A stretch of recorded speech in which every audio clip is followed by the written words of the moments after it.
right now on the many Okay. platforms. So, Okay. Welcome everybody to this international virtual summit with an expert panel of 8 speakers we have tonight from different parts of the Asia Pacific region this evening. My name is Steve Noakes. I'm your moderator for this event, which will last not longer than about 90 minutes. I am based in Australia, so I'm going to speak in the English language tonight, and I speak with the Australian version of the English language. And our Aussie English sometimes is a bit difficult for some people to understand. So hopefully, I will be clear enough for all those listening in tonight. These webinars are organised by the Institute for Tourism, and Mr. Razor does a wonderful job pulling all these together with speakers from around the world. And sometimes many thousands of people join in on these webinars. Some will join us online directly now on the Zoom. Many will join on other platforms such as the website or the Facebook or Instagram. And so we welcome all those participants. And at the end of this webinar tonight, the total presentation will be uploaded onto the website for the Institute of Tourism, and you and your colleagues will be able to access it at any time from the website. Our topic tonight is about community-based tourism and how it can empower local communities. And it's being conducted this time with tremendous support from our colleagues in Sabah, which is a magnificent destination in the tropical regions of our planet. And the speakers from who are organizing the International Business Events Forum in late February in Sabah will contribute towards the end of this webinar tonight to give you some more information about what's happening in Sabah with a community-based tourism fair, and which will hopefully, apart from sharing ideas, will help stimulate further development of community-based tourism in Sabah.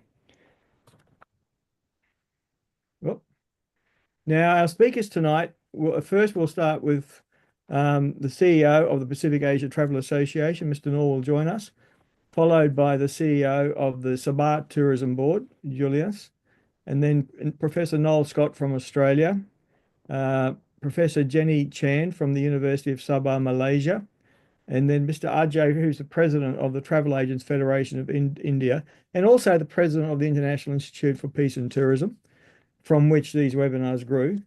Followed number 6 speaker is the president of the Indonesian Tour and Travel Agencies Organization, followed by Bill Carter from Australia, who has an extensive background in resource management and community-based tourism areas.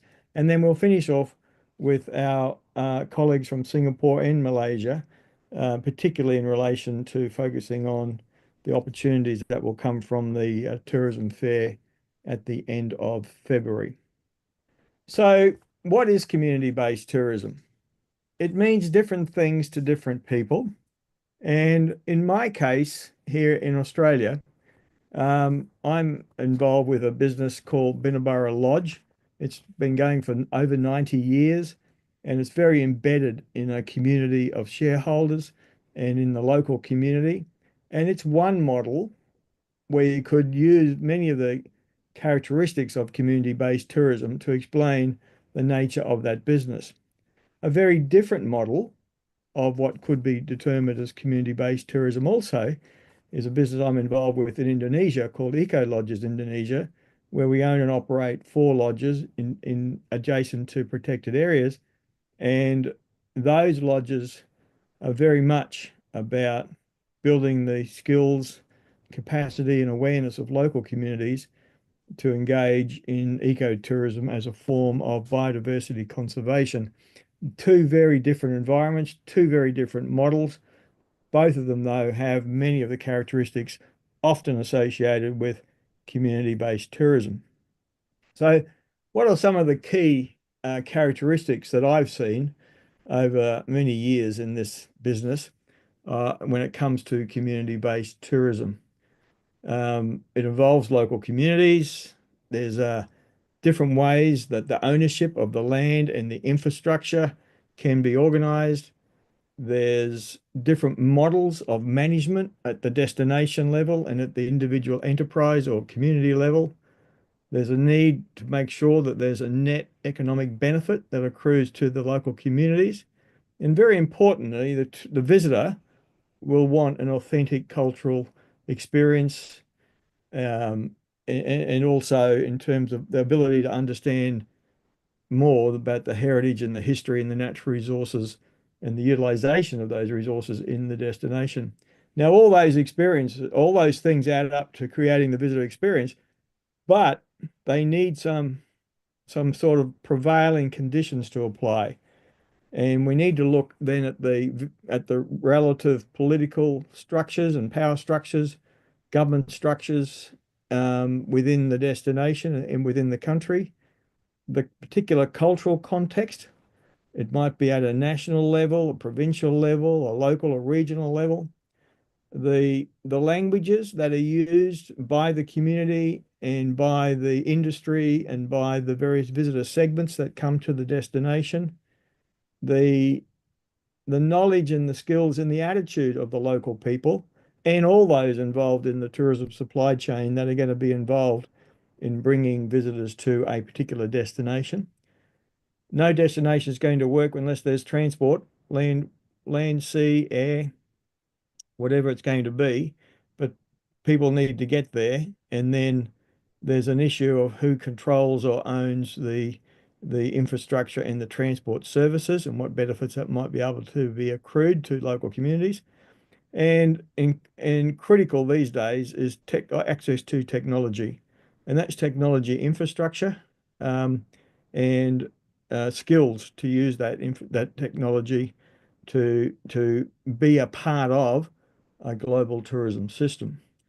Now we've this seminar is actually called the community-based tourism, and there's the CBT acronym is applied also to concepts of community benefit tourism, and there are many other variations on CBT that have entered the lexicon of tourism over the decades. And that comes back to us an evolution that I've seen in the last 20 or 30 years when community-based tourism was being discussed a lot.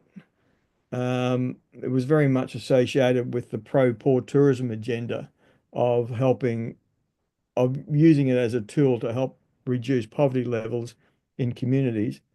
But then different models arose where communities could benefit from tourism and didn't necessarily have to have the ownership of it because they haven't got the access to the capital to be the investor in the resources. But once again, there's many different models, and we're going to have our speakers will share some of those insights in our webinar tonight. I was just reflecting today on this webinar, and back 18 years ago, um, with some colleagues, we published this book called A Toolkit for Monitoring and Managing Community-Based Tourism. And the focus of that publication was about the monitoring. If you're going to have investment and policy in relation to community-based tourism or a community benefited tourism model, it's very important that it's able to be monitored for effective management. And there was a lack of tools to do that 20 years ago. And so this publication with the support of the Netherlands development agency called SNV, we published, and every now and then I go back and have a look at it and refresh myself. Times change, opportunities change, technology changes, but there's a couple of good concepts in there. If it's of interest to you, the link is on there and you can download it when you are ready. Now that's just my introductory comments. I'm going to stop share now and invite Noor as the CEO of the Pacific Asia Travel Association to share his slides and give his presentation. Thank you, Noor.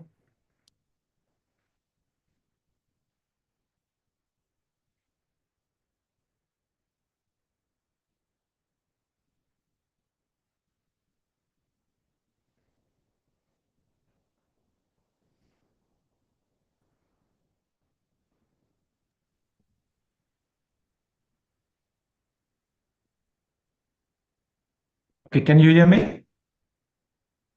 I Yes, can now. yes. Yep. Okay.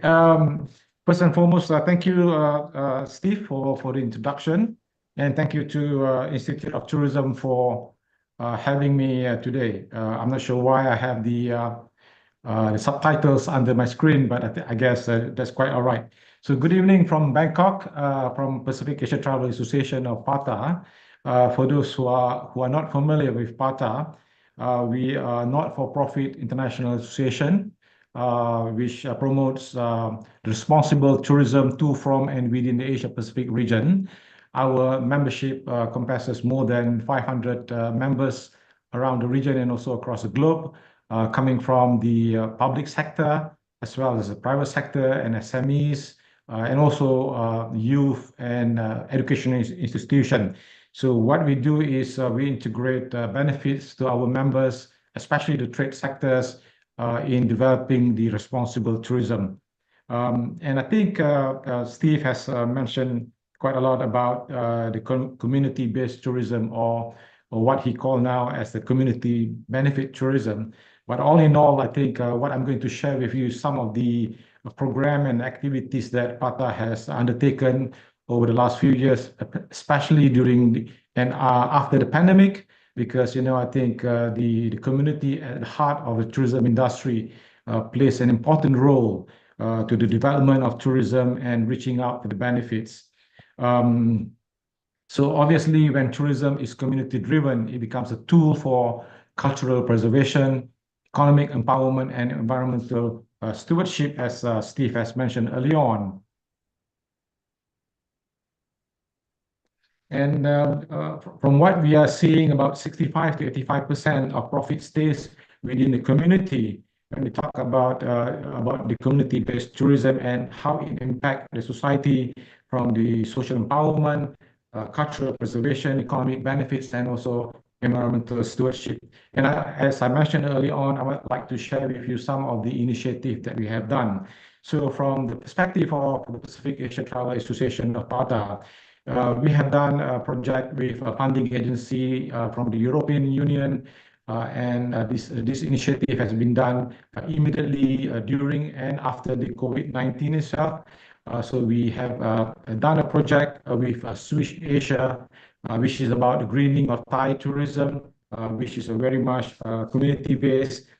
During this project, we did a lot of training, not only in Thailand, but also in some of the destinations within the ASEAN region and the Pacific region, where we talk about how the community can learn about reducing food waste and reusing and also plastic waste in tourism business, because it's very important for the sustainability. In collaboration with the designated areas of sustainable tourism administration in Thailand, in particular, and some partners like the Thailand Tourism Authority of Thailand, we have identified about 30 community-based tourism villages to implement these sustainable practices. This is well received and has reached the grassroots level and also the communities. And through our events, we have two flagship events that PATA organizes every year. One is the PATA Annual Summit. This year, we will be going to Istanbul in Turkey in April, and we have our trade B2B exhibition, which will be organized in August. That's called the PATA Travel Mart. In all our flagship event, as well as our thematic event, in particular, what we call the PATA Destination Marketing Forum, we have included the element of community-based tourism, whereby technical tours during these activities is focused on community-based activities, which evolve around the sharing of the best practices. So, for example, like last year when we had our PATA Destination Marketing Forum in Phetchaburi, in Thailand, we have 3 of our technical tours that really give the impact and sharing of what the local community has provided. In a few years ago, we actually had a program in Sabah as well. So we thank Sabah Tourism Board for being part of our program and allowing us to see what their local communities could offer to the international delegate.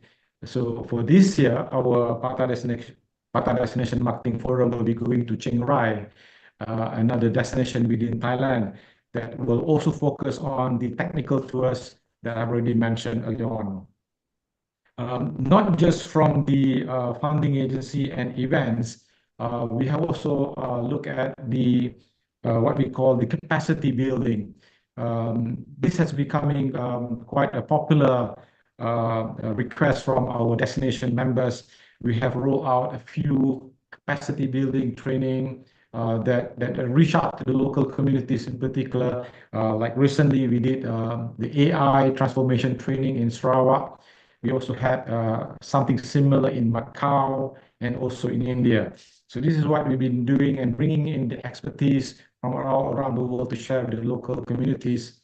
And all this effort that we are doing is very focused on the sustainability, focus on digitalization, how they can actually improve their delivery, also capacity building that I've mentioned. And we're also looking at one of the challenges that tourism overall are facing, especially with currently the tourism overload, and some call them over-tourism. Therefore, how community can be more resilient in terms of tourism and involved in a more genuine marketing when they talk about community tourism. Finally, I think just a bit of a recommendation here that when we talk about community tourism, especially from the trade sector point of view, I'm happy to share with all of you that we at PATA, we know that destinations, the communities or the travel and tourism fraternity, they are looking at many ways of identifying the tourism index, whether they're looking at the tourism arrival or international visitors arrival as their benchmarking. Some destinations are looking at the economic impact. At PATA, we are coming up with a new methodology, still in the working phase though. We like to call that as the Meaningful Tourism Index. And this indexing will look at about close to 70 to 80 different parameters and benchmarking, which will also include at what are the benefits that the community will receive from the tourism. So we're not just looking at the numbers of tourism arrival, but more than that. So this is my quick presentation this evening. I hope it makes sense because from the perspective of PATA, definitely we look at how the community-based tourism can provide the benefit to the tourism overall. Thank you. Wonderful. Thank you. Thank you, Noor. That's much appreciated. Everybody to note, with the speakers, the profiles are on the website for the webinar, and also in the chat room, there's a link to each of the speakers. So that saves the time to go through a lengthy introduction on each of the speakers. But as we put a new speaker invite in, you will see a link to their profile if you wish to get some more background on them. I'm going now to move on to Julius who's the CEO of the Sabah Tourism Board in the wonderful country of Malaysia. Thank you. And Julius, if you could share screen with your presentation, thank you.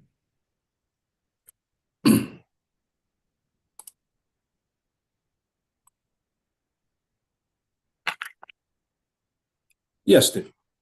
Okay. Okay, thank you to Institute of Tourism and of course to Steve for inviting Sabah Tourism Board to share Sabah perspective in terms of rural and community-based tourism, share prosperity and inclusiveness. Yeah. So again, this is an awesome journey for me because I don't have any tourism background at all. I'm a chartered accountant by profession, but the journey towards developing an awesome community-based tourism by adopting all these 17 sustainable goals for Sabah is again another legacy. This is again the content that I plan to share. We started in 2014, very young initiative. The pilot project, the necessary framework that we need to put in, the journey, the outcome, and moving forward. As I mentioned earlier, if you look at this picture, this is again another setting in our pilot project in Tuaran, one of the district in Sabah, whereby it's chosen as one of the pilot project beside Kota Belud, another district in Sabah. And if you look at the picture here, this is again in Kedamaian, one of the district. Amazing view, backdrop of Mount Kinabalu, the highest peak in Southeast Asia. Yeah. What framework that we introduce in this state, beautiful state of Sabah, is that we have 28 districts in Sabah.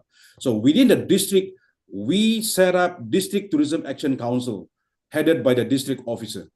And within that district, we also set up District Tourism Association to support the District Tourism Action Council. And within the villages, more than 600 villages in Sabah, we also set up community tourism within the villages to actually support that framework, the foundation and so on. On top of that, for the ministry level, we have joint committee. Yeah, Ministry of Tourism, Culture, Environment, Ministry of Agriculture, Ministry of Rural Development, and Ministry of Housing and Local Government for the licensing. Yeah, we need to have this in working in a holistic manner rather than in silo to actually added value to the development of rural and community-based tourism in Sabah. Then when all the framework has been set up, we follow the 9 steps. This is actually originated from the idea of Professor Amran Amza from University Technology Malaysia. Number 1, we need to assess community needs and readiness. Are they ready to embrace tourism? If they are not ready, we go on to step number 2, to educate them, to make sure they understand what tourism is all about. If not, the resistance to change is very, very high. Yeah. And then number 3, the very important one is we need to identify the local champion within the village for them to actually become the captain, the driver for that initiative. Then number 4, we prepare and develop community organization. For example, in Sabah, we use association or we use cooperative as a business platform. Number 5, we develop partnership with Sabah Tourism Board in terms of marketing, with NGO, with local government, with any stakeholders that can actually help them to achieve the desired outcome for community-based tourism.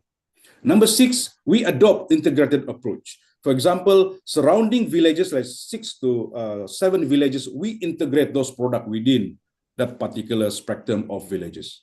Yeah. Number 7, we plan and design quality product, value for money product. Of course, in the villages, we do have culture, nature, and adventure product, but we plan to combine it in such a manner that two operators will come and package it. Yeah.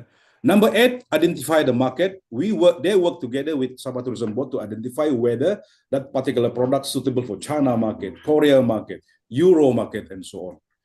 And number 9, we implement and monitor performance. We also actually try to introduce Asian standard so that they can actually do cross audit within CBT and CBT.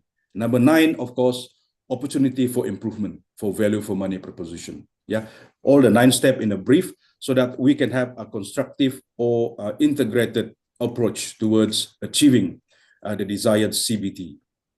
And as Pata CEO mentioned just now, of course, human capital is very important. Not only a quality product, but the human capital, the soft skill within that parameters of a rural area, rural community is very important. Upskilling and reskilling, what are those training that are relevant to them? Best practices, introduction of best practices, probably adoption from Vietnam, adoption from Thailand or Indonesia and so on. And we also introduce mentor and mentee, those community that already being well-known or already being well-equipped with those necessary knowledge, they can become a mentor to other new breed or new players within the villages that they want to actually involve into community-based tourism. We also introduce different types of tourism to villages so that they understand, because 28 districts will entail different USP for them. And the combination of all those types of tourism, we call it integrated tourism. However, we still use ecotourism as the pillar, because from ecotourism lies responsible and sustainable tourism. Yeah.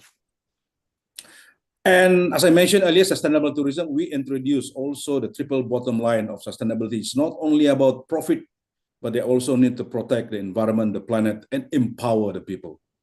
Yeah. And we also encourage community of CBT to adopt one or two of these goals. For example, Sustainable Communities Goal number 11, life below water, life on land, poverty, zero hunger, and so on. And it's a very impactful, actually, towards achieving income gap between urban and rural tourism, because most of the CBT happening in the rural area of Sabah.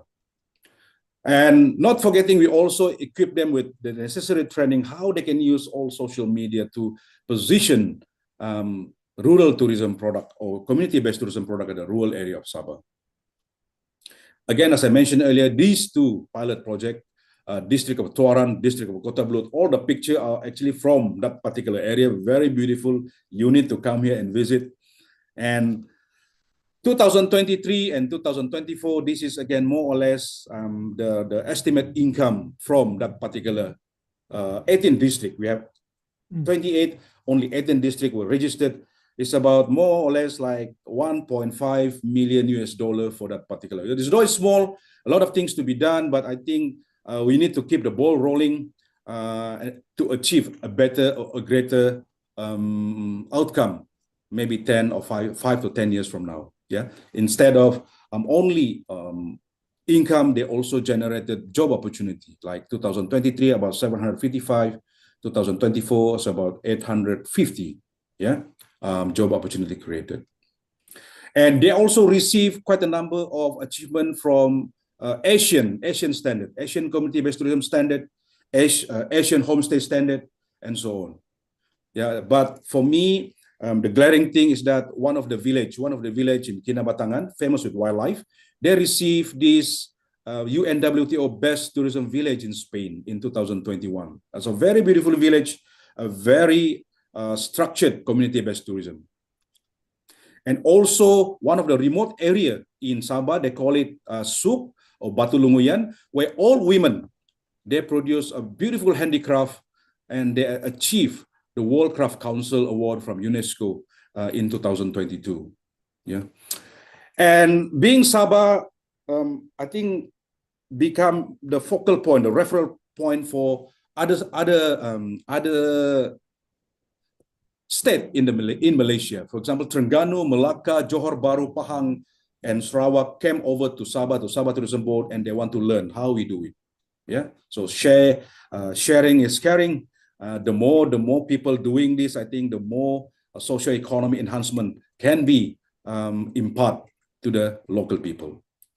By 2030, we actually plan to achieve 80% of our CBT are in compliance with Asian standard. Yeah, a long way to go. Hard work need to be to put in place, but I believe when everybody focus on one goal, one vision, it can be achieved, as Steve mentioned just now.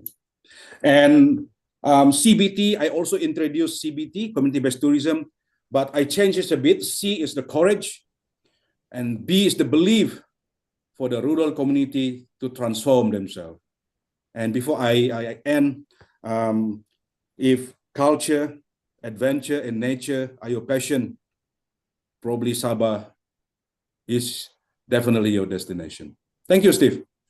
Wonderful. Thank you, Julius. That was a very comprehensive look at the fantastic destination that you are managing. You made particular reference to the ASEAN community-based tourism standards. So Yeah. for those from other parts of the world who might be interested in that, I've put the link in the chat room if anybody would be interested to learn more about that. Julius, would you be kind enough to stop share, and we'll get No problem. Noel Scott ready to share his for the next one. Once again, everybody, the profiles of the speakers will be shared in the chat room, and also you'll find them on the website. Our next speaker is Professor Noel Scott. He sounds a bit like me. He's from Australia, so he speaks Aussie English also. And Noel has an extensive background in research and in practical projects in relation to many aspects of tourism. And tonight it's community-based tourism. Thank you, Noel. Thanks, Steve. Can you hear me? Yes. Oh, great. Well, it's wonderful to be here, and especially to talk about Sabah, which is a wonderful part of the world, rich in wildlife, as well as scenically beautiful with a rich culture. So I agree with the previous speaker. What more could you ask for? What I want to do is talk a little bit about how we can develop Sabah from based on experiences that I've had working with Professor Bill Carter over many years, and Bill will be talking here today. So lots of things to see in Sabah, including the proboscis monkey, which is here in this photo. So there are sort of two sides to community-based tourism, and of course, there's lots of baggage that comes with the word or the name community-based tourism. And Steve, you were alluding to this with the distinction between benefit and based tourism, community-based tourism. And I agree with that. Um, uh, tourism is a business. Okay, so ultimately, when we're talking about community-based tourism, we're talking about making money for the community. We can do lots of other things as well. We can hopefully support the UNWTO, the United Nations targets for sustainability. We can help to promote the lives of disadvantaged people in the community. Those all things are important, but in order to do that, in order to achieve those, you need to make money. So how can you get a community to make money, remembering that these people, many times people in the community, are not business people? They may have been farmers and very successful farmers, but that's quite different to running a service business for international or even national tourists. So you need to take the resources of the community, the surrounding environment, especially in Sabah, the birds and the orangutans and all the wonderful things, and somehow turn them into an engaging narrative. You need to make something that is different and unique, and that's hard. So one of the ways to start is to talk to the local people in the community and get them to tell you their stories. And the best stories are ones which are unique to the area and as well have some sort of human interest to them, something that's unique and other people will want to. And there are ways of doing that. Often when you talk to local people, they say, no, there's nothing for us to talk about. There's nothing unusual in this place. But if you start probing, there's lots of things. So the second area that the community needs is engagement with the tourists. They need to be guides and be able to explain their land, the area. And of course, that requires, as a business, it requires being able to speak language and training. How you get around that in a community can be hard, but it necessarily needs to be developed. And then there's this issue of engaging or helping the community to be good hosts. And I hope Bill will tell you the story later about his tourist village in Ternate. But in many places, we've seen destinations or villages trying to work out how to engage and develop the quality services needed for to receive people. And one interesting example was found in Sri Lanka, where they actually had a competition with various communities to demonstrate good quality cooking. And they modeled it on the MasterChef program in Australia. It was quite successful. So if you're sort of trying to think outside the box and how do we get local people to raise the quality of their product, perhaps that's just one example. I think, have I been drawing? I don't know if I've been drawing on the screen. Anyway, then the second approach, and this sort of fits more with the idea of benefiting the community without necessarily having guests or tourists staying in the village. Remember, the purpose of tourism is to make money for the community. So, from my mind, there's nothing wrong with having the community owning a coffee house or a stall on the highway, which might be some distance from the village. So the point is, one of the problems of community-based tourism is that often the villages are remote. And so perhaps we can turn that around and have the business where the tourists are. Certainly there's opportunities for using local food in the industry, in hotels and so on. Good examples of spices in Sri Lanka. And one of our participants that I'll talk about later, she commercialized black rice in Kalimantan. How am I going, Steve? Too long? 3 minutes now. Okay. Incentives for protection. The other thing that strikes me about Sabah is that it is trading on its wild animals. And of all the people who would know the wild animals, it would be the people in the local communities. And there are good examples of people or communities in other places that have earned quite good money from wildlife viewing, especially, say, in Papua, where they can see this bird of paradise. So now we come to the problem. How do we get the people with in the villages with the skills they need in order to run a tourism business? Okay. Well, what skills do they need? They need to be able to run a business. They need perhaps to manage projects. We might call that a product development project or a service improvement project. They need a bit of entrepreneurship, and certainly, and I think the previous speaker mentioned this, you need people with passion, people who are not just engaged in tourism, but it's their life. And you need to be able for people to know the quality standards. Now, all of those things mean that every situation is unique.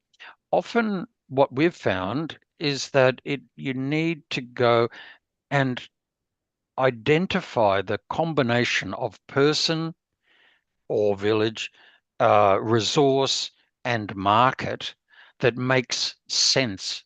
And it's very difficult to just give an overview. So the idea of having some engagement with an expert who can say, yeah, I don't like that one, but why don't you try this thing? I think that's a good first start, and perhaps that's what's happening in Sabah at the moment. So anyway, just a call out. So a lot of these ideas come from a Australia Awards Indonesia short course, which has been running for about 8 years or so, but the same course was running in both Indonesia and Sri Lanka. And we've had a lot of success with this. We've had about 250 participants who have graduated from this course who are all doing wonderful things. Okay, so that's a little bit of an example of a training program, as well as some thoughts on the idea of community-based tourism in Sabah. Thanks, Steve.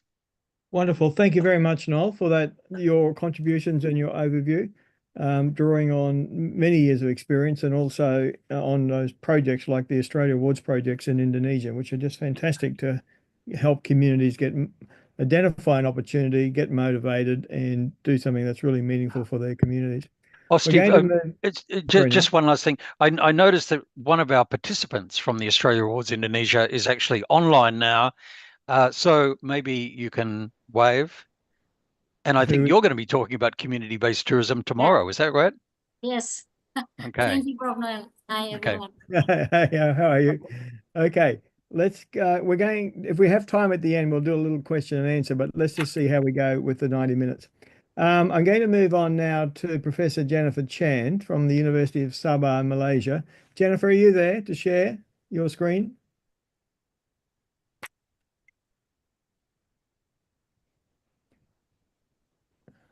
Rosa, we might Hi, need some. Steve. I'm Oh, here. here we go. Good. Okay. Jennifer, can you share? Oh, there you are. I know that Jennifer did her PhD in Scotland, so I'm looking forward to your version of the English language with a little touch of Scottish in it, Jennifer. I'm a Malaysian now. You're a Okay. So, Okay. Yeah, can you share screen? let me share my slides, please. Yep.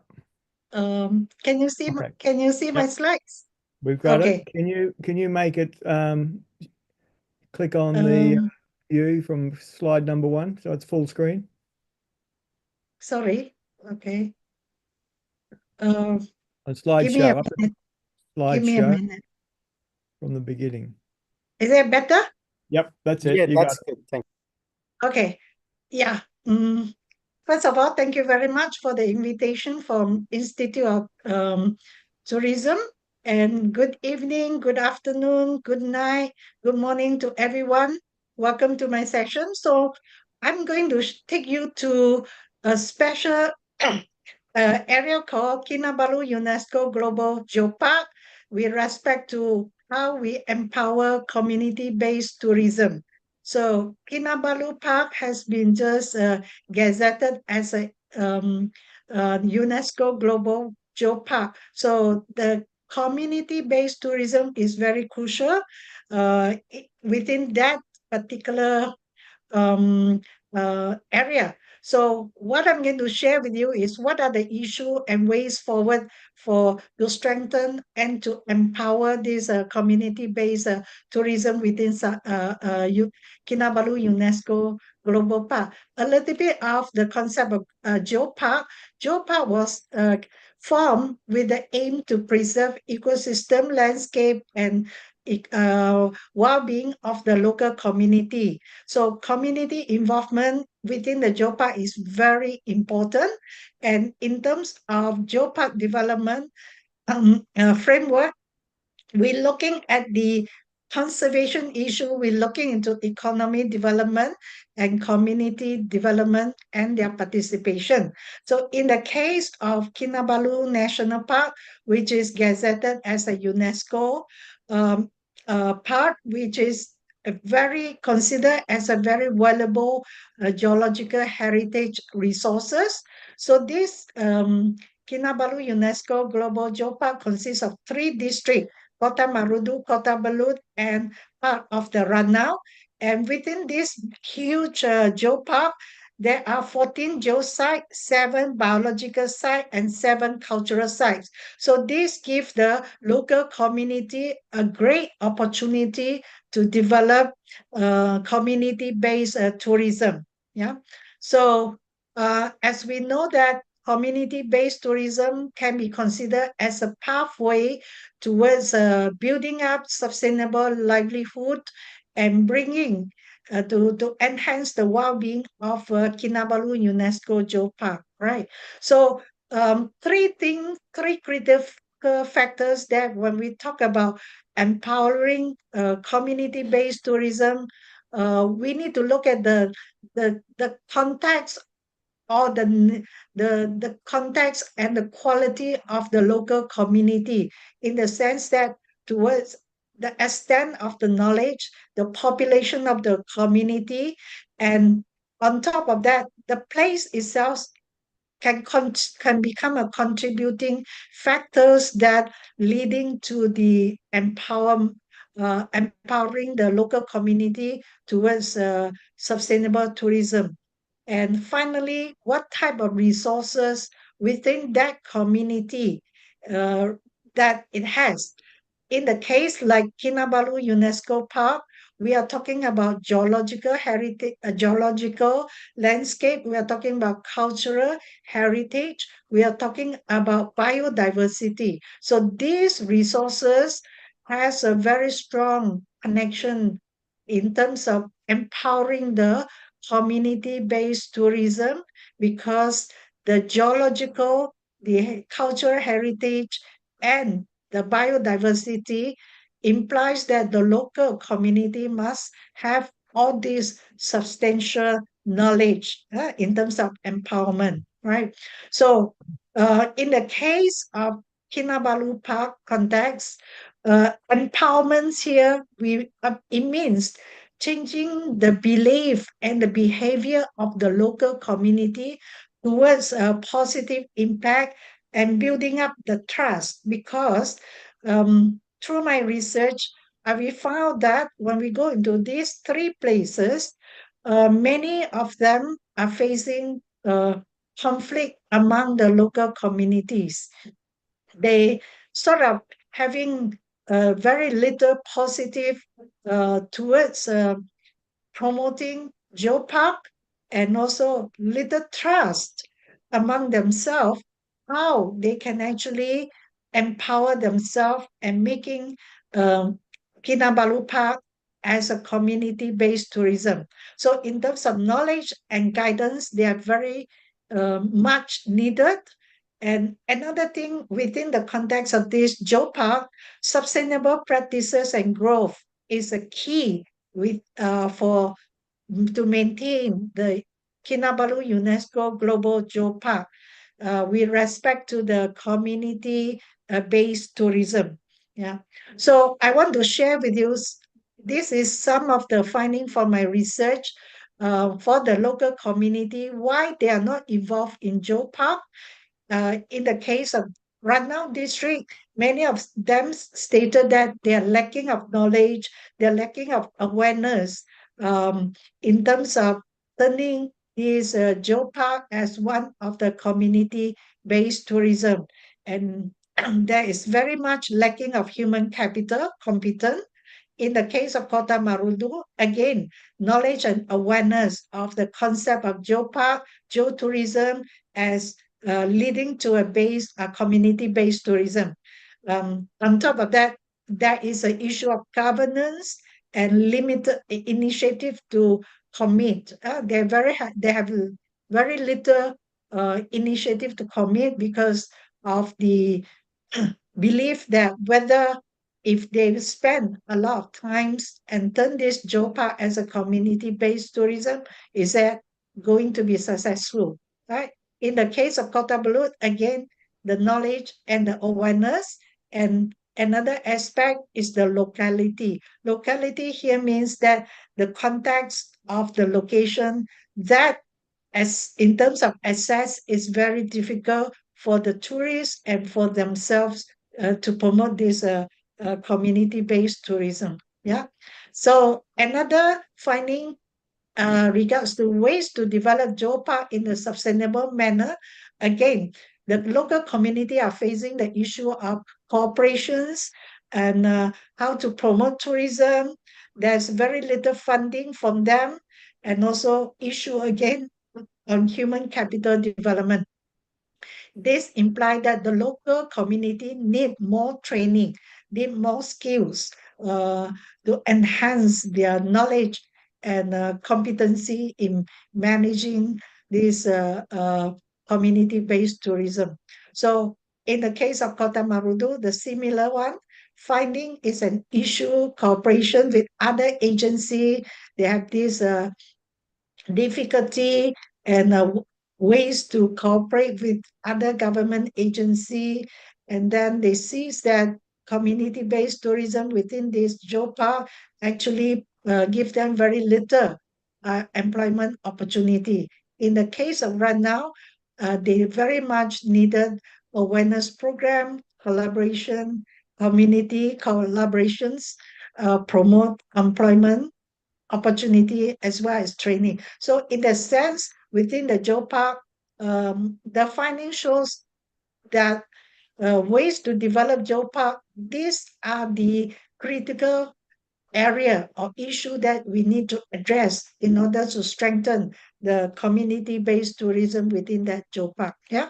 So in summary, what are some of the key issues that from my research with regards to this community-based tourism within the geopark is that that is very lacking in terms of relevant knowledge and skills, especially in terms of sustainable growth. Because in the case of uh, Kinabalu UNESCO Global Geopark, sustainable growth is a very important aspect.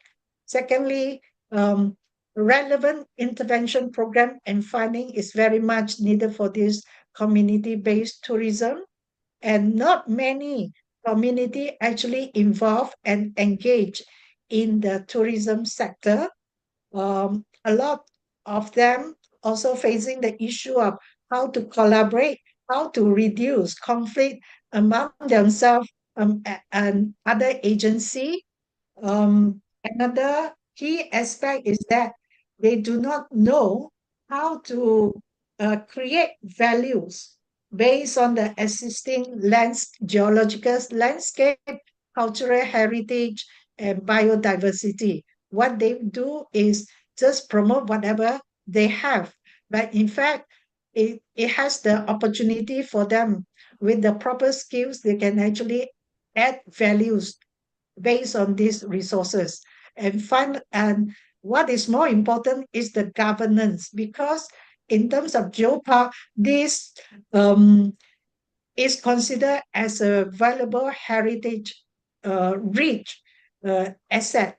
So the local community found that there is no proper governance and proper guidelines. For example, conservations guidelines, protected areas, and cultural heritage preservation guidelines. Yeah. Um, Another important aspect is they know that part of the community-based tourism must move towards sustainable growth, but then there is very little knowledge on how to move towards sustainable growth. Finally, very important issue is that there must be a monitoring and enforcement committee within each community to ensure that the community-based tourism are contributing to the more positive impact and generate more economic benefit to the local community. Monitoring and enforcement is pretty much important to reduce the negative impact. Yeah. So for finally, I'd like to share some of the sustainable community-based tourism. So one of the critical area is that we must make sure that creating a sustainable social, cultural, and value-based community-based tourism, and community must continue the learning process, and also learning process in terms of getting the right knowledge, the relevant training, the intervention program, and especially turning their perception and attitude towards a more positive way. And another thing is the entrepreneurship innovation, as the first speaker mentioned, that entrepreneurial skill is quite important, because in the context of this community-based tourism within UNESCO Geopark here, they are actually considered as a small and medium-sized business operator. Yeah. Another one is the in terms of empowerment, right? We need to make sure that more to strengthen the participation and the involvement of the local community in terms of decision making, uh, uh, taking in charge, yeah, to protect wildlife, to protect preserve their cultural heritage, yeah. And finally, of course, the sustainability impact need to be ensured that being introduced in this community-based tourism, particularly in this context, Geopark. Yeah. With that, thank you very much. Steve? Thank you, Jennifer. That was very interesting contribution from the geopark's perspective. And that is an example of where there are different layers of governance that would need to be considered in the use of, on the access to and the use of the land. So much appreciated. Thank you. Would you mind? Oh, good. You stopped share. We're going to move on now to our next speaker, who's the president of the International Institute of Peace Through Tourism, Ajay Prakash from India. Before I ask Ajay to share screen, just a reminder to read through the chat column, because there's lots of good ideas and links being exchanged in the chat area. And some people are very interested to link up with other participants on this webinar tonight. We've got about 800 people registered from around the world, and that's coming to us. Those participants are from most of the ASEAN countries, the UK, Australia, from across Africa, the Middle East, the Caribbean, and South America. So we've got a very good global audience. If you want to read the chat, go through the chat and see some people with similar interest to yourself. Ajay, may I ask you to share screen? Hi, Steve. First of all, apologies for being late. No I problem. got stuck in the meeting, and I also have a very hoarse throat, but okay. So I don't have a screen to share. I just have a few points Okay. I'd like to make. Yep. Number one, thank you for having me here. It's great to see some old friends here, Diana and Birgit, and of course, a lot of other people. So unfortunately, I've missed, what's been said before, but I would merely give you my little 2 bits on why community-based tourism is very important. The first thing is that it allows people to take ownership of whatever is being done. Now, that's a very important aspect, because you cannot, and Dr. Talib Rifai, the finest Secretary General that we have had for the UNWTO, used to say, you cannot have 5-star tourism in a 2-star community, which essentially means that if you come in with big hotels and the only thing that the local community gets is the jobs of the waiters and the cleaners, well, that's not doing anything for the community. And we all do know and believe that tourism does have a higher paradigm, which is to connect people, to uplift them from poverty, to heal wounds of conflict.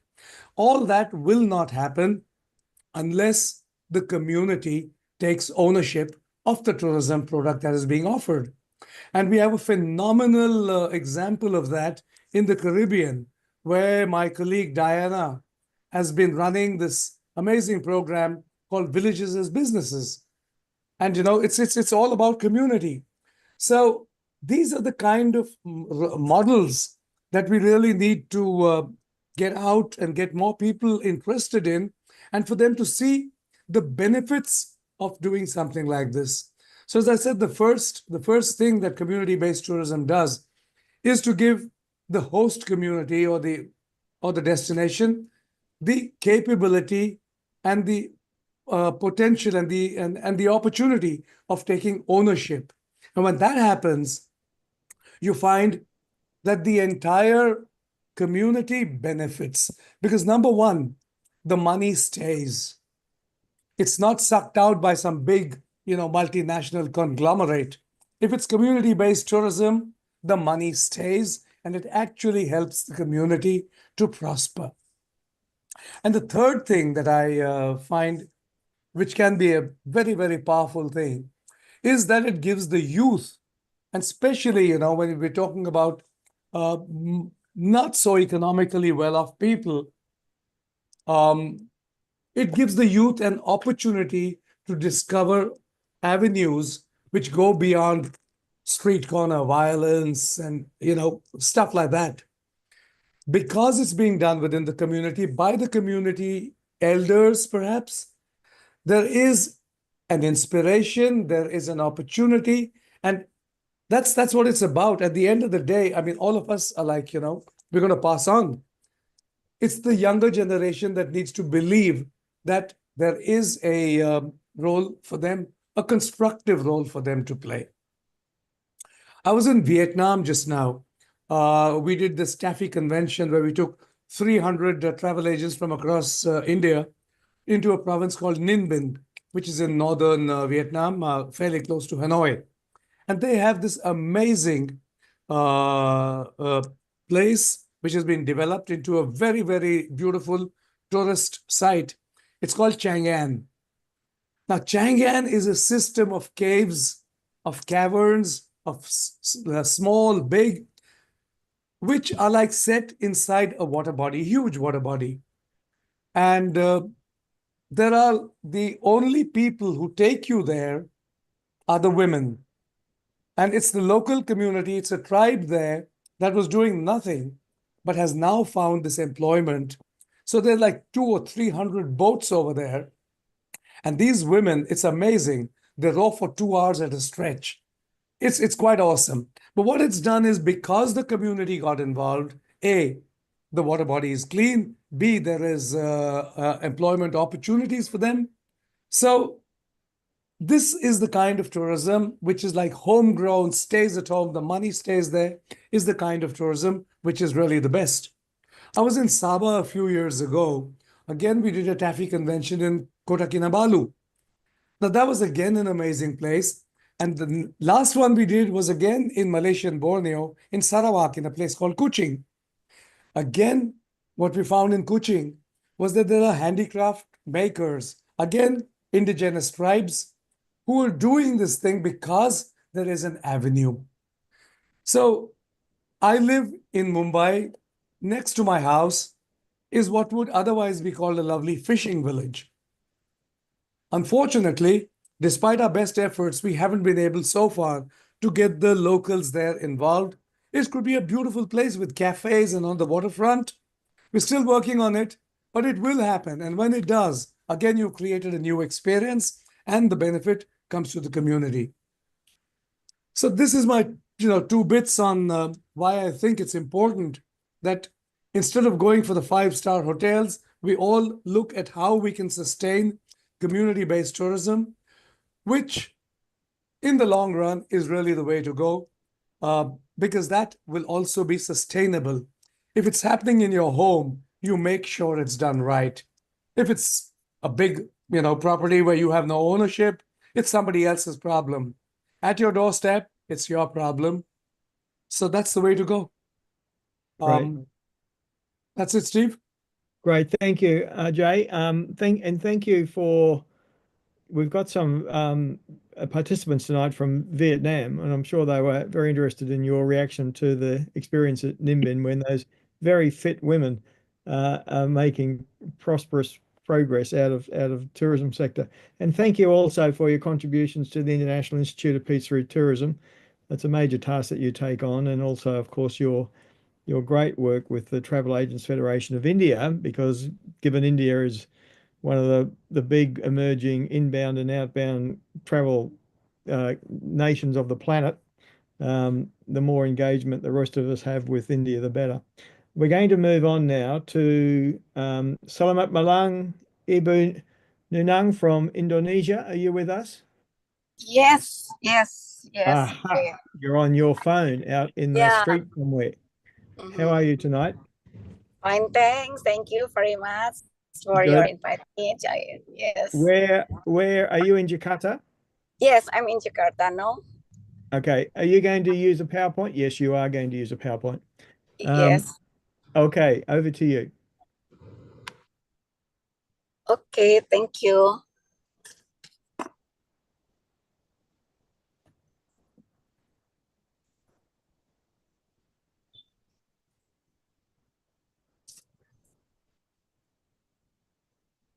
Nunang, we cannot hear you. Okay, so right now I will introduce our association first, okay, before we start. ASITA, I'm the president of ASITA. ASITA is Association of the Indonesia Tour and Travel Agencies, established 7 January 1972. Please come to our celebration, 16 of February. Come to Indonesia, everybody. I'm very appreciate.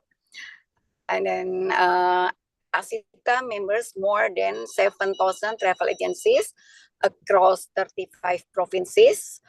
also our vision and mission to extend the role of member and the key player in the national tourism, especially increase the revenue and developing globally competitive business capacity. Sure, our member, because it's all is travel agencies. So I'm together collaborate with the Ministry of Tourism, especially right now our ministry is the woman and vice the Ministry of the Woman. So we are very powerful for how to make outbound and inbound tourism in Indonesia and then to other country. So for the today, also we will explain about current trend in the tourism industry in Indonesia. Sure, Indonesia, for example, we have the tour, business and leisure. Especially if you come to Indonesia, as in Jakarta, some people will have a business. But if we will go to Bali, there will you can check you can join, or for example for the package, the very good package for the leisure. And then also the trend of business travel with personal leisure. Professional can work from travel destination while enjoying a vacation. Example here, you can see Bali, Seminyak, Nusa Dua. It is maybe sometime everybody in the world know Bali but don't know Indonesia. But it is the last time, yeah. So right now, I hope all the participants and also know about Indonesia, because our president right now, Pak Prabowo, always go to abroad, especially starting for 2024. So, and then also Indonesia is very good for health and wellness tourism. Tourism focus on physical and mental health, such as yoga, retreat, spa, and wellness therapy. This is very good, for example, in destination in Ubud, Bali, also in yoga spirit retreat, Puncak, Bogor, Taman Safari. It is Puncak, is mountains, it's very nice, it's very cold.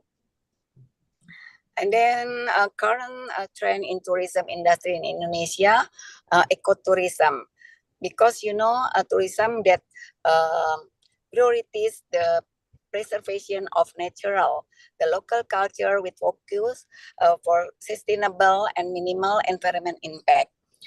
You know, because also I'm studying for tourism in industry in tourism industry, so it's mean ecotourism.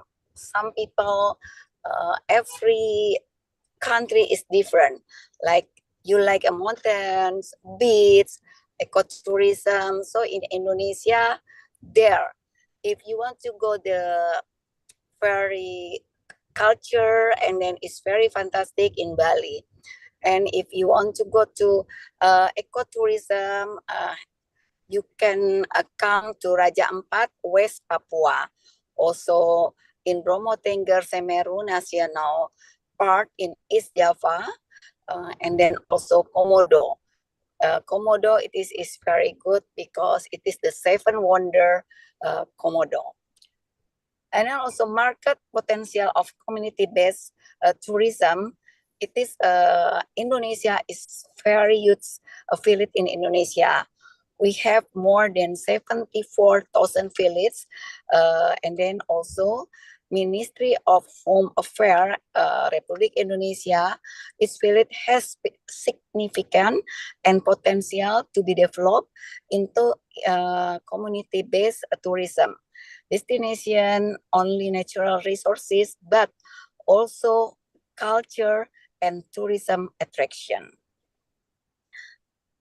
And then also we can, you know, in Indonesia also its market is potential.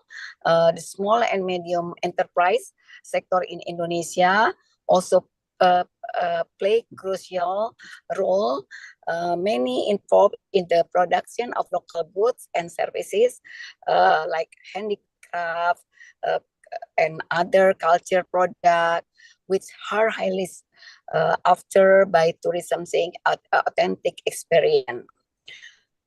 And then also in Indonesia is market potential or community based on tourism in Indonesia. Increase in tourism arrival and 2025 projection. Foreign tourism arrival in 2024, Indonesia record 10 million foreign tourism arrival in 2024, which is lower than the previous figure of 16 million. And 2025 target is government target 15 until 16 million foreign tourists to visit Indonesia to increase tourism sector contribution to national GDP.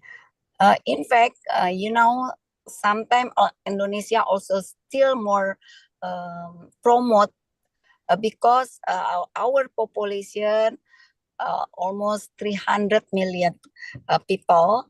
So it's mean for the inbound tour, sure, I hope still more. And then I hope we achieve next 20 million people will come to Indonesia.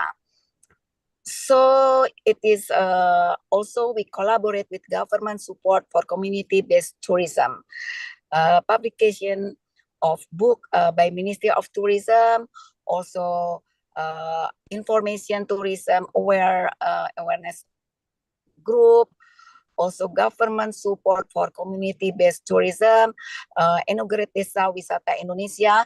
So we have a word who will give the encourage village to innovate, develop sustainable and competitive.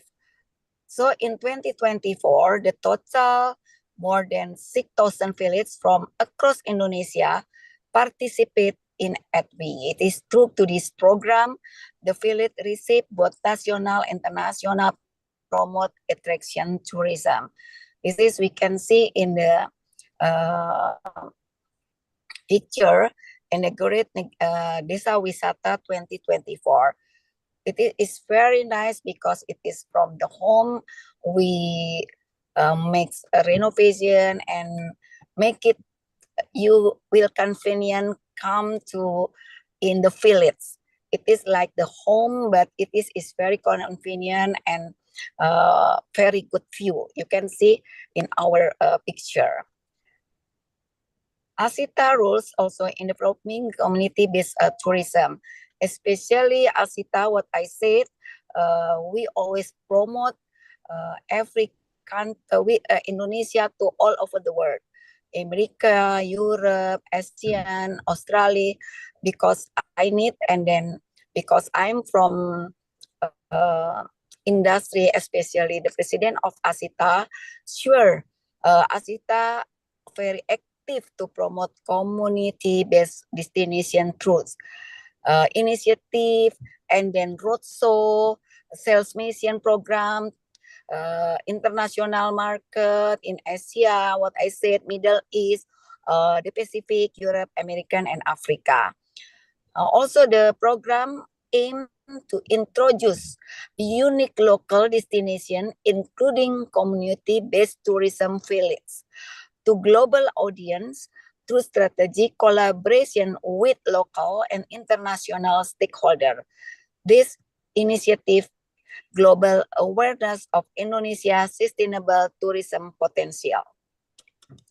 We can see also Asita rule is developing community based on tourism, collaboration, and regional tourism development.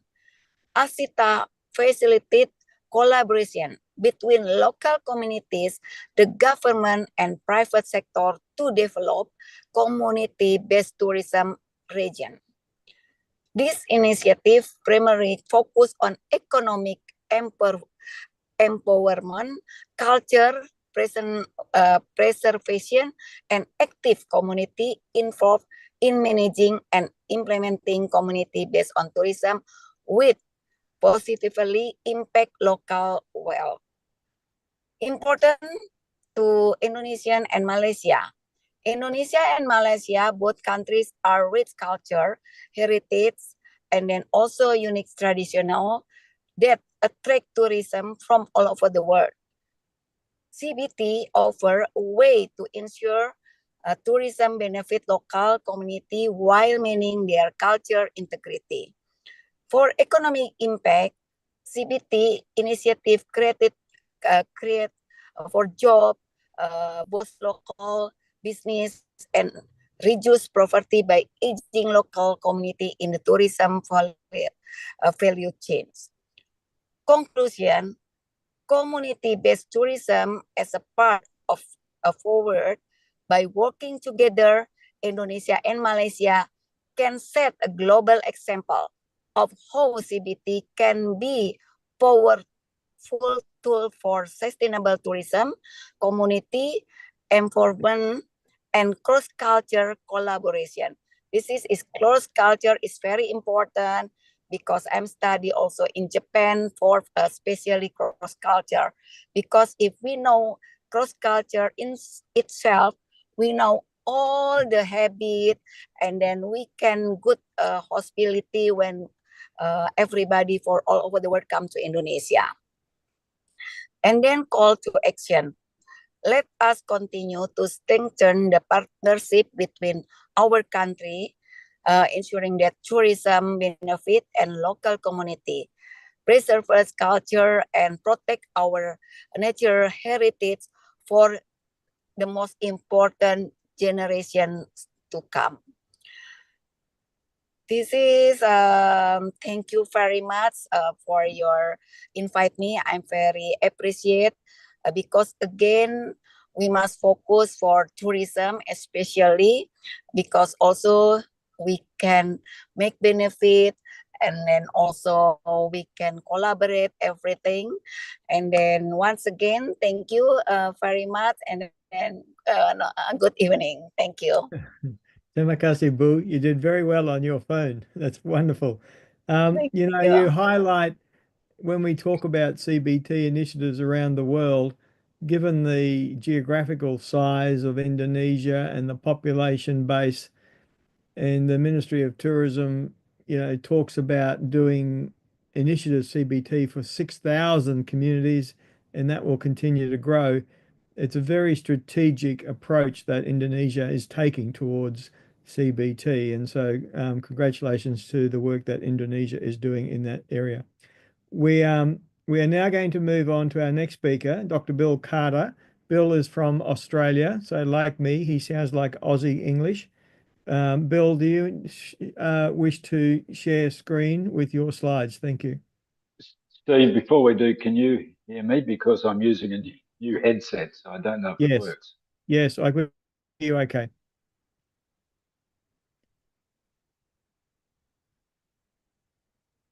Look, I want to thank the previous speakers because you've introduced a lot of things that I was going to say or at least refer to. And you'll find that this talk is going to focus a lot on the 5 capitals. So that's already been introduced in some way. It's based on experience I've had with successes and failures in CBT. And this is the reflections on that, what I think is needed for CBT success. Right at the start, we need to understand and assess community asset. What resources have they got? And as one of the speakers said, the willingness of the community to participate. And I've seen projects where from top down, CBT has been attempted without the community necessarily wanting to be part of it. And that requires understanding a difference we often have, that often communities have a different expectation of what they'll get out of CBT than what funders might have. We've talked about entrepreneurship, that's vital. But I think it's important to think about community tourism initiatives in a broader sense. and what they're trying to achieve. I'll try to summarize those in those words. Well, what does it involve? Yeah, it's investment of capital. As Noel's pointed out, and others have also, that the tourism product is a business, and we can't lose sight of that. If it doesn't make a profit, return on investment, then it's not going to be a success. We also need to understand that there's a high level of risk involved, and it's a risk to communities, their culture, their well-being, that if we're not careful, we'll be lost. It certainly needs innovation, and I think the big thing to do with innovation is that point there, daring to be different. I think good CBTs are different, and they're not copied. The more copies, the more competition, the less success. And to understand when we talk about capital, it's a plural. There's multiple types of capital that need to be invested.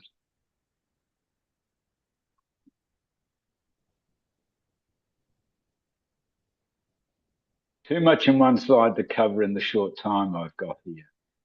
But they're the sorts of things, they're the capitals that we've got as a baseline. We need to understand the strengths of the communities in terms of those things.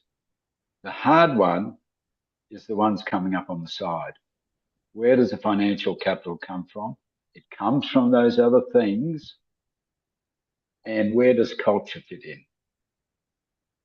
To get financial capital to reinvest into community-based tourism requires the red bits there: time, effort, ingenuity, innovation, entrepreneurship. Bill, And the excuse me, community needs to. Bill, can you hear me? Sorry to interrupt you. Yep. Can you click your share button? Oh, haven't I done that? I'm not That's seeing a it. bummer. I'm not sure if others are. I don't see your PowerPoint as well. So just click share. Yeah. Hang on. Here it comes. Well, you've missed all my good slides. Well, we had your lovely face there talking. I don't want that. Sorry, I've quickly got to go through them. Still can't see a share. That's what I was. Bill, it's not sharing. Still not sharing. Hang on, I've got to end it again. We were obviously engaged Try in this. commentary. Yeah, now.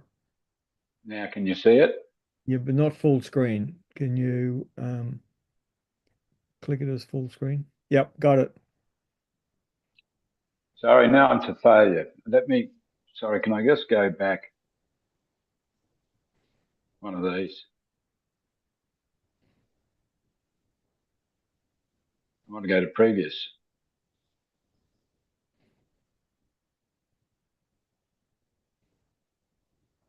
What can you see now, I'm afraid? Double slide, double. Oh, God.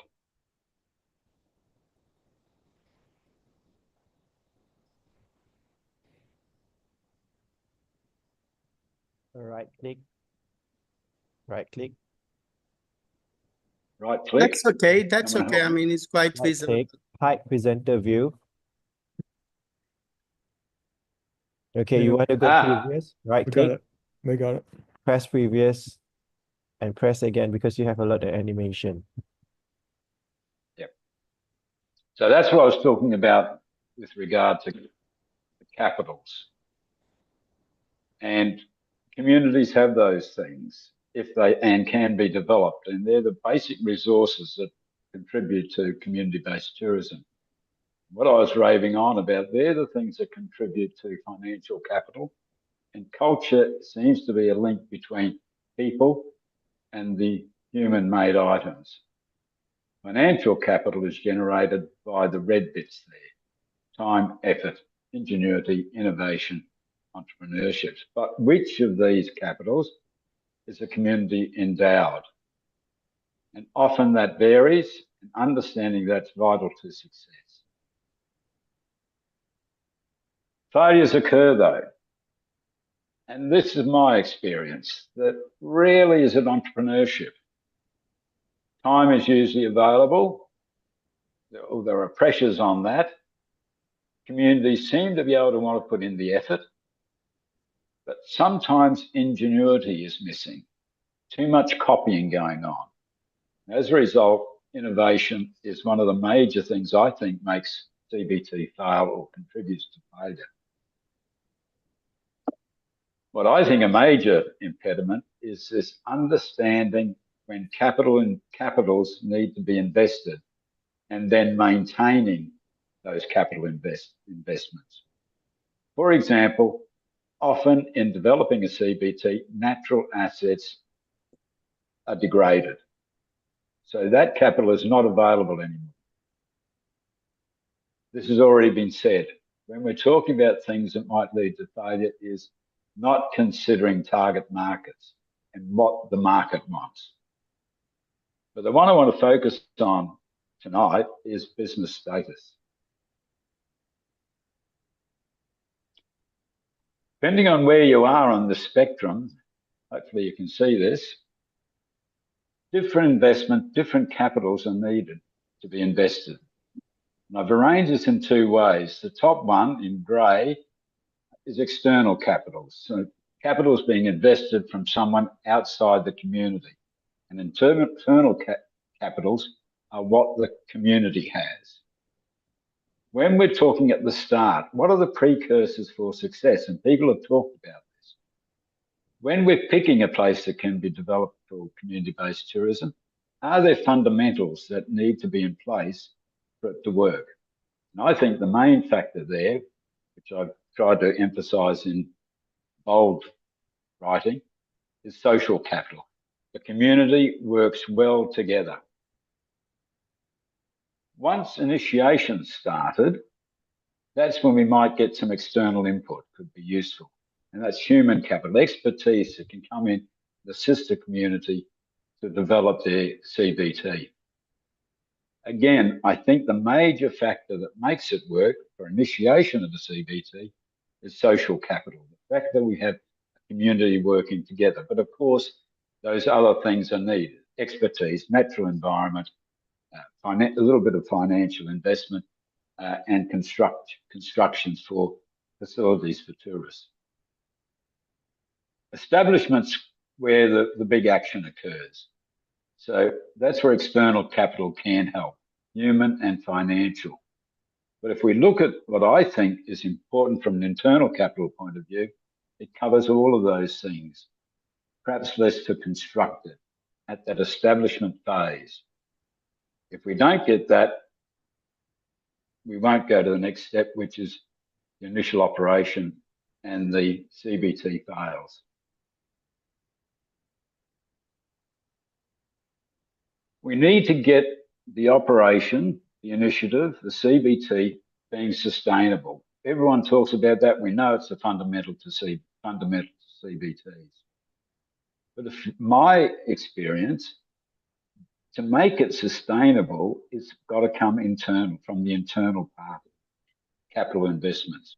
So again, we need strengthening of the human capital, certainly maintenance of the social capital so we don't get conflict and the whole thing breaks down.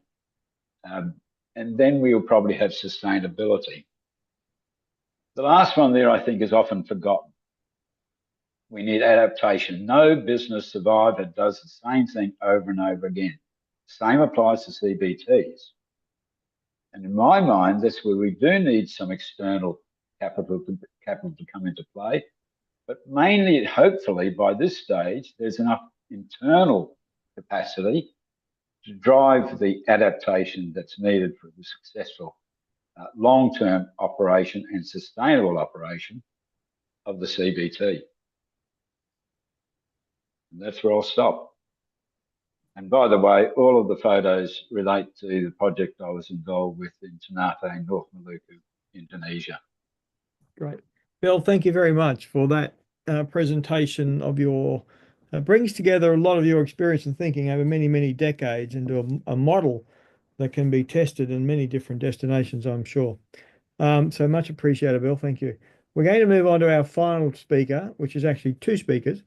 Dr. Aziza from Singapore with an organization called Global Accelerator, and also Datuk Hajay who's the CEO of the Sabah International Convention Center.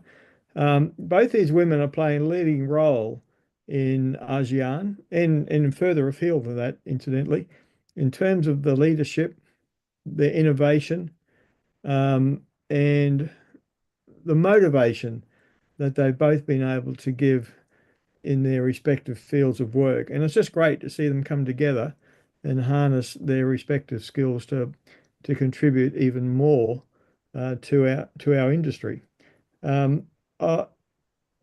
Aziz, are you able to share screen now?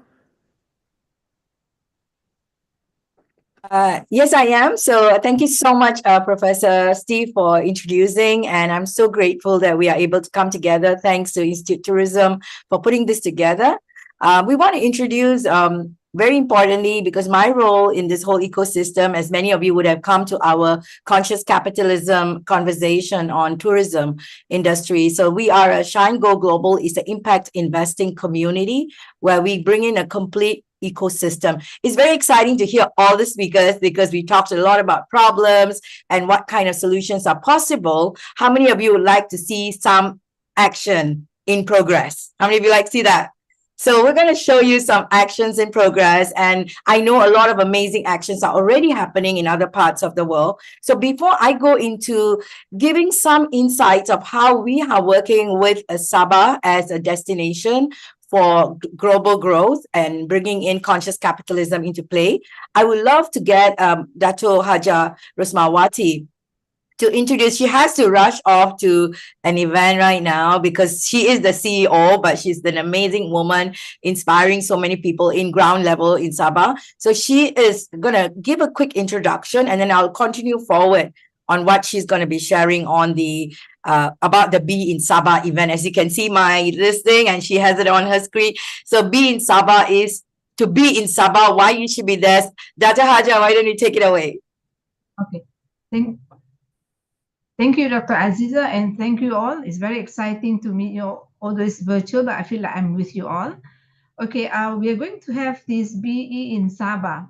Why be in Sabah? Because we have this business event in Sabah, actually. It's going to be 27 to 28 February. We want to showcase we are in Sabah. If you don't know where is Sabah, Sabah is in the North Borneo Island, in the big Borneo Island. We are at East Malaysia, actually. And we are very strategic to go to Brunei, just 29 minutes by flight.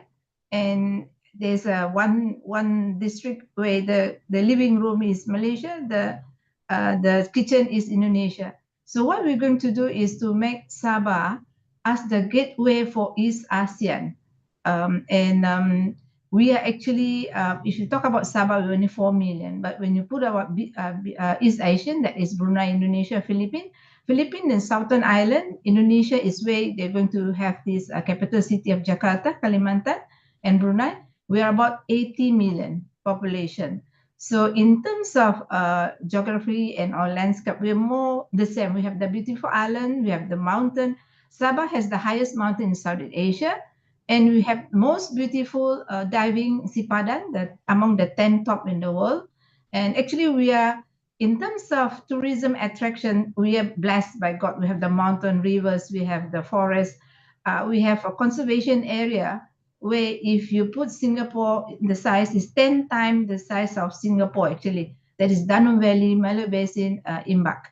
So this being Sabah is just that to showcase another greener area for people to come and see. Not so much to learn, but it's more to share and get together and the potential. That's why I say this visit event actually to open up potential in the East ASEAN, and also we would like to expand the market of Asia Pacific because we are in this region. So that's why I see most of you, I don't think anyone have been here apart from Dr. Aziza has been many, many times coming here. She came first time, but she will come back like every month. We say if you test the water of Sabah, you will always come back. That's we have more than 48 ethnic groups in Sabah, and we live in harmony, and we are in tourism, oil and gas. We are that diverse in terms of economy. That's why we like to showcase what Sabah can offer, and also we'll be the gateway to the East ASEAN. And not when you are here, you're not only meeting Sabah, but you're meeting the East ASEAN, that's our neighboring Philippines, Indonesia, and Brunei. And also we have the plus Singapore, Thailand, and Korea, Japan. So that's why I would like to invite you all to come to Sabah and have a feel of this nature. And as you can see that our background is nature actually. Our organization at Yayasan Sabah, we start off given by the government 1 million hectare actually of 1 million hectare of timber concession to help the local. But at the end of the day, we're back to the conservation. That's the result of conservation that we have our Danone Valley 5-star resort, and we also help in the CBT where the people in the rural area, we help them to improve their quality of life by improving to socioeconomic and in terms of education and also cultural. So Sabah has so much to offer, and we welcome everyone to come here and experience the nature that give us from God, as well as the hospitality of that you can give. In Ramadan month, I want to share you, we have a book of record. We serve 850 dishes in no waste. That's why it got the accreditation from the ASEAN Book of Record, because they were here 2 weeks to see why we presented 850, make sure there's no waste. And in the end, they give us the certificate, no waste, because how we manage the food and giving to the needy, as well as to get money from the one who can afford. So that's how vibrant we are in Sabah, and we are really need you all to come here and see how best that we can collaborate and engage in terms of business and also cultural and also our economy. I have to leave Dr. Aziza to continue, but I wish that you all can come here. And I think Dr. Riza, thank you so much for Thank you so much. I'm definitely will come to your lovely Sabah. I have been. We'll definitely come back and hopefully. Okay. So I'll welcome you very Riza here and showcase you how we are proud to show that how blessed we are with all this nature even from the convention center. You can see the Mount Kinabalu, the ocean, the forest. So everything in Sabah you can see at the convention center. This way we won the best ASEAN convention center just recently from the Asian Tourism Forum. So I would love to all of you to come. We have the nature, we have the culture, the people that welcome you here, and we have potential business. That's why Dr. Aziza is going to bring her friend to come here, because we already opened up the gateway for her to meet up all the relevant people to invest in Sabah. So thank you so much, Riza and Steve, for this, and I hope to see you here. Thank you. Thank you. Assalamualaikum. Thank you very much. Thank you so much. So what we will be doing right now, I'm just going to quickly share screen so you get to see what is the direction that we are having with this whole ecosystem planning. And thanks to Dato' Haja for initiating this initiative.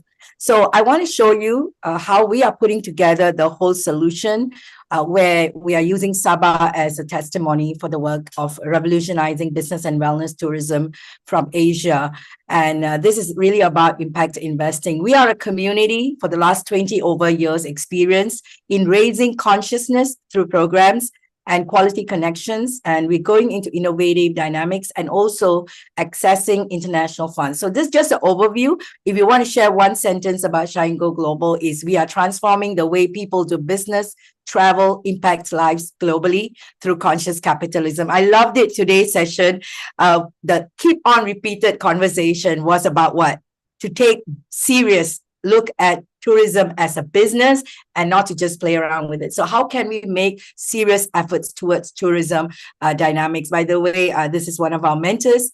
I'm just going to screen through this. You can look at it on the slides later on. We'll be sharing about what we've been doing and the access to international and local funding that we have been working on, and what are the problems currently faced. So all of you have kind of covered this. So I'm going to really brush through this because this is not just a community based tourism problem. This is the industry problem about becoming pandemic proof. And we have nailed down that everything that we are doing, we can talk about all the problems we face. Other than the big issue that kept on coming up is the mindset difference. Raising consciousness is a big one when we look at shifting the mindset, but fundamentally is a lack of access, right? It's a lack to access the funds and strategies for funding. So there is money in the market, but why is the industry not able to access it effectively, especially what we're doing right now? So this is based on our personal stories and our own network. This is all our players in the market. So here we are. We're talking about Sabah as a conscious tourism. This initiative that we have taken is not just for Sabah. It's being replicated in Kanyakumari to make it the Cape Town of India. And we are also looking at other places that we can replicate this model. So coming to the point that we all discussed, the importance of mindset in entrepreneurship, the importance of skilled workers, the innovation and innovative initiatives that need to go into the state. And also collaboration and partnership. And most importantly, understanding and accessing fundings and strategies. So what we are doing currently is creating a complete ecosystem, identifying players. So we're talking about top-down approach. This is not a bottom-up approach when we struggle with the local players and local community people who may not be able to understand the power of economic shift. We cannot go to hungry people and talk to them about the future. So how do we feed them? It's only possible through a top-down approach. So this is the approach that Go Global has taken, and we are creating a community in the cities that we go to. What we have heard today, all the experts in the room, we want to see you in Sabah. Because in this event, 27 and 28, we are coming together to explore how such collaborative efforts can become a game changer for the community in every nation and the region and globally. So this is the ecosystem that we are building based on conscious tourism. This is our own dynamics where it covers all of these important elements in veganism, in vegetarianism, in eco products, as well as the sustainable goals. We all know the sustainable goals is now being backed by what we call the need for inner development goals. So these two, when come together, can really create a powerful synergy. So when we talk about conscious capitalism, bringing into this concept, and I loved it, just the speaker before that, I think Professor Bill, you talked into really wonderful stuff, which is really what we are speaking about. And we are talking about not just strategies for marketing, not just sales strategies on building going to booths and going into all these events and just promoting your company, but there's a real strategy that needs to go into to promoting your tourism. And then there is the social element, which is all the nonprofits. There's so many nonprofits and we know nonprofits is about literally begging for money, and it's not sustainable. And of course, the capital market, somebody just talked about how MNCs can really ruin the way that the community can grow. This is why we are saying we want to bring all three together and play right in the middle. The importance of conscious capitalism is listed here, is everything that all of you have been speaking about, and that's what we stand for. And you want to take a screenshot of this, even though it's going to be shared in the PPT, because we have a download for you. Because in order for you to access funds, there is a need to be investable and bankable. And I'm not going to run through this. This is available in the document that we have sent here. You can actually get on a call with us if you are running a business, to see how you can make your company investable and bankable, getting the right network to leverage on in your niche in your business, and creating a team and a powerful synergy to work on, which I understand many organizations are facing a challenge, especially when it comes to community tourism. And this is our own framework that we have created. We can talk about it sometime soon. I'm going to give you a real life example of how we are building this whole ecosystem from Sabah. If you go to this website, you'll see an event going on. This is done at the Sabah Convention Center, and that was the event last year that got me into Sabah. We went in just as a booth organizer. a partner, and they wanted us to speak as a keynote in the gala dinner event to just share about the power of conscious capitalism. Chi Mag is actually also a shareholder in Go Global in Singapore. So we have created a synergy, and now we are working on all these strategic values because they actually focus on wellness, tourism, and wellness as pillar, where it covers all of humanity and everything that Sabah stands for. So we have actually gone into, they are currently promoting local businesses. Sorry for the typo for the language, local businesses in a big way. So all these events that they conduct promotes local businesses. Every time I go there, I get Sabah tea. So the way that is being promoted is amazing. And they are empowering local talents, where they are going in to look at what are the various bodies that can work with them on the wellness pillar of the whole ecosystem. And then working on importing talents. For example, when Reza is going, when I'm going, we are all external talents and expertise. And they are, because of this, we are going in and they are importing talents so that they can make it happen effectively. Finally, they are also structuring for investment into Sabah because they are creating a retirement home with this wellness concept, which means it is a strategy that they are working towards together with Go Global to move in. And most excitingly, and this is very crucial, and I saw Diana talk into how she wants to connect and all these 30 villages concept. That's something very powerful. When we are doing any tourism business, is not only looking inward, but what do we have in the country, in the tourism sector that can be exported? So currently, the wellness pillar concept, which is an IP, is being exported to India, where we are building our ecosystem. It's being exported to Germany, and they are doing events there. And it's being exported, and that it's not export already. It's going from East Malaysia to West Malaysia. That's being done. So this is the way that the dynamics of this one example of a company in Sabah is doing towards creating this ecosystem. So it is being right now replicated in other businesses that we are looking at to work with. And in Sabah, it's a big one. So I want to also highlight something that Sabah Tourism Board has taken off. Mr. Julianus, are you there? So I would love to invite him to share about something so unique that Sabah has done, and he has missed talking about directly related to community tourism because that's a powerful initiative. Why don't you share about it, sir? Okay, the program is, we call it adoption program, where we invite hotels, stakeholders, companies and whatnot to actually adopt CBT. One of the objective is to actually initiate training and whatnot with them, or any expertise that you have, transfer the know-how to them so that they can also be empowered by it. Yeah. So it's a very important one, and you're taking it off, and Shine Go Global is very excited to partner you on that in one, adopt one of the villages and make it happen. And we are definitely excited about Be in Sabah. So, the word itself, to be in Sabah, is crucial because there you can, this event itself, I'm going to talk into it a little bit more as she has left it. And we'd love to have another 10 minutes of your time. Will that do? And if not, you can watch the recording. Yeah, let's do 5 minutes. Yeah. Please. So we will close it off in 10 minutes. So if not, you can watch the recording. Thanks so much for coming as well. So as you can see, this whole event is targeted towards strengthening the business community when it comes to creating events and activities around tourism. We're definitely going to be touching on various topics, and they have segregated into various parts of the maybe I'll just explain that to you, the different topics that's coming in. This document will also be shared in the, I think on your page, right, Reza? Yep. Yeah. So it is being separated to understanding about expansion in the market, right? So it's a lot about business events, like Institute Tourism is doing an amazing job doing an online business event. But until we meet up, there's much more capability to develop. So this is like an online to offline. So we've been meeting online for so long. Thanks to Be in Sabah, I'm going to meet Reza offline, right? So that's a very powerful thing. And we are going to meet many of you as well. So the most important part of it is also about talking about the future.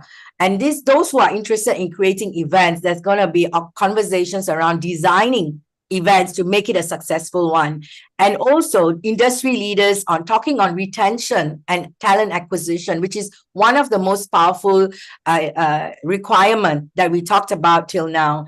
on this conversation as well, because, and then of course, today's conversation around conservation in tourism and hospitality and care for the environment, which we otherwise call, it's not just conscious tourism, involves this and more. So we have amazing panel of speakers, and of course, Mr. Gilinis will be talking into deeper, and we can see him live, shake hands with him, and really take on some energy of this amazing human being who's committed to the work of Sabah. Community-based tourism is the topic that he will be covering as a keynote address, and then also innovation, the importance. How many countries have we visited? And every time we speak to the tourism boards and as well as the various stakeholders of the industry, it's always the innovation and creativity that needs to be imbibed, and also what it brings to the bottom line and to create more investment into the country. So this is also being covered in this segment. So we do have very eminent speakers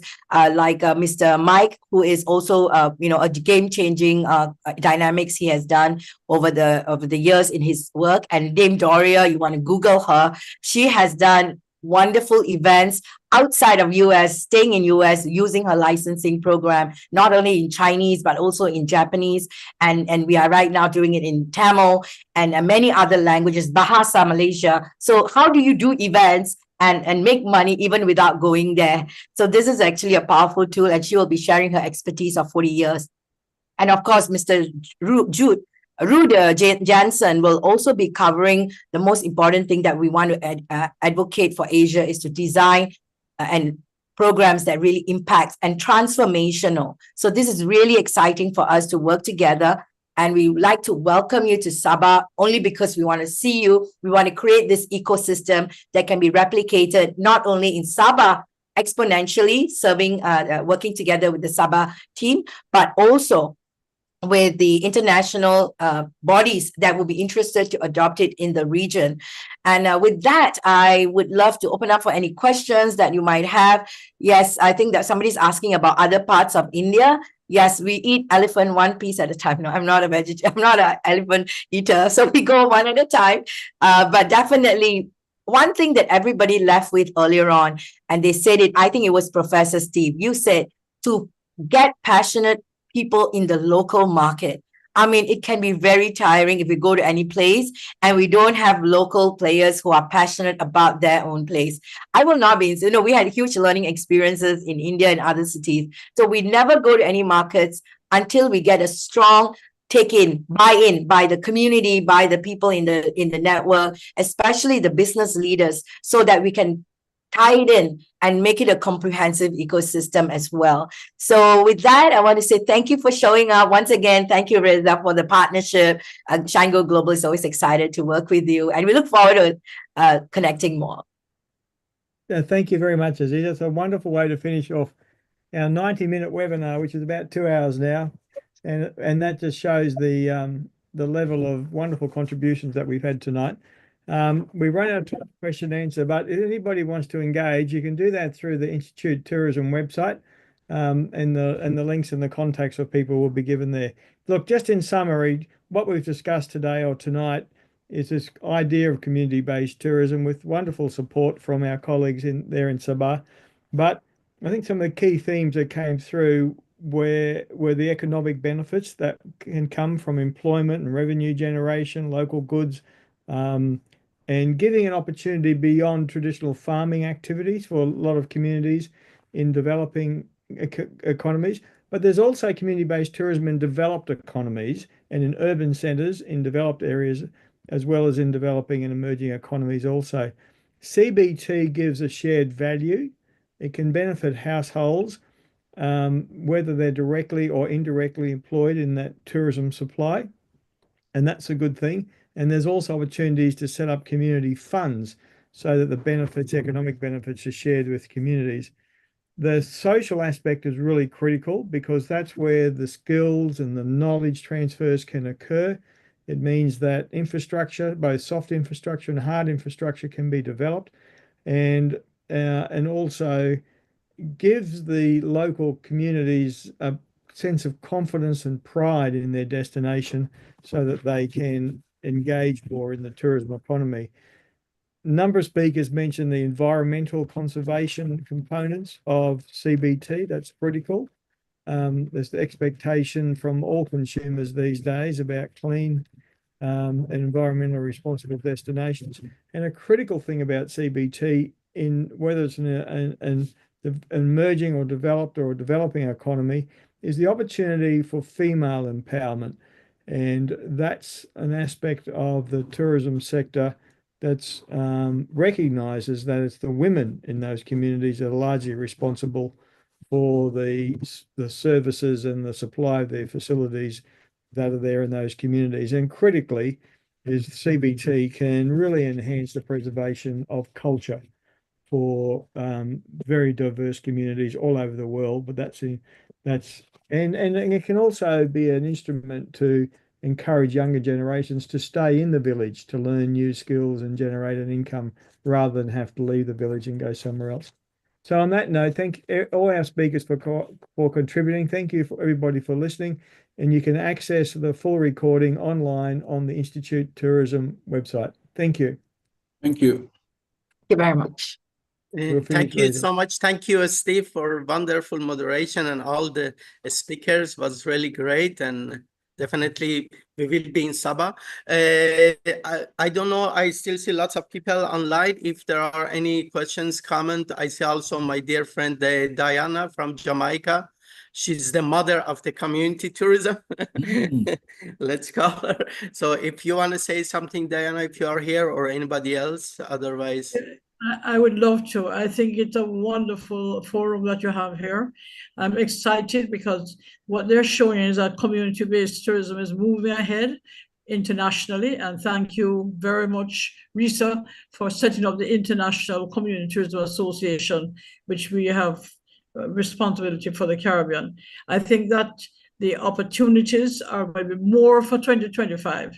And we're planning to do a campaign, which we'll share with Risa to share with you all, Jamaica and the Caribbean Home of Community Tourism, which started over 48 years ago. Here we started it. And the IPT founder endorsed it, and he is willing to be our patron. So we want to have you guys come to the forum that we're going to have. We're going to have a conference, and you'll get a chance to see what we are offering with communities here, the villages, our business, and we need more support. So I really appreciate this forum. It's wonderful meeting you all. Thank you.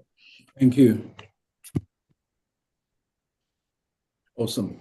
I would love to add on to something that she said. If you're coming to Sabah, you are welcome to promote yourself there. We will set aside a special table for you to promote to the global market. This is something that Dr.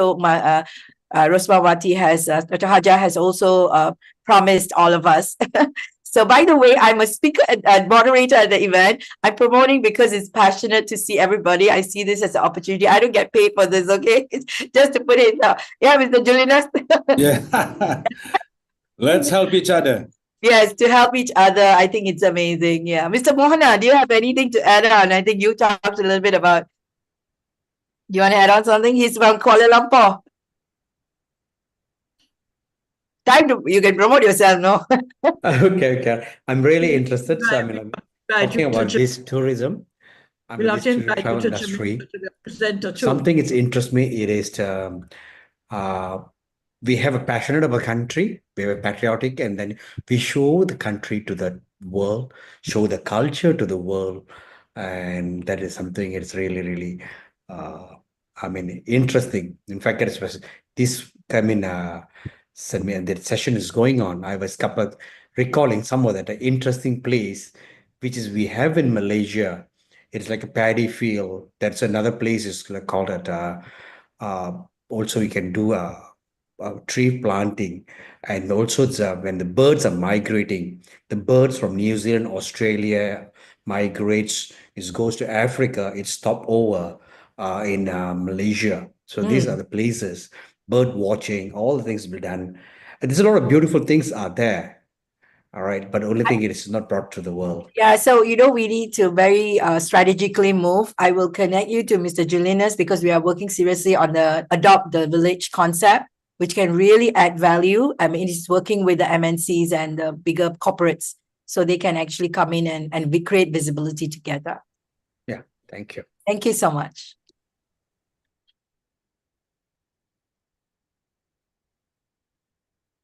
Anybody want to say anything? So if there are no other comments or questions, I think we conclude this session. Thank you so much. So from tomorrow, everything will be online, including the biography of the speakers and the video recording. Thank you so much, and God bless you. Thank you so much. Thank you so much, all the lovely people being here. Yes. Thank you. God bless. Thank you very much, everyone, for staying on.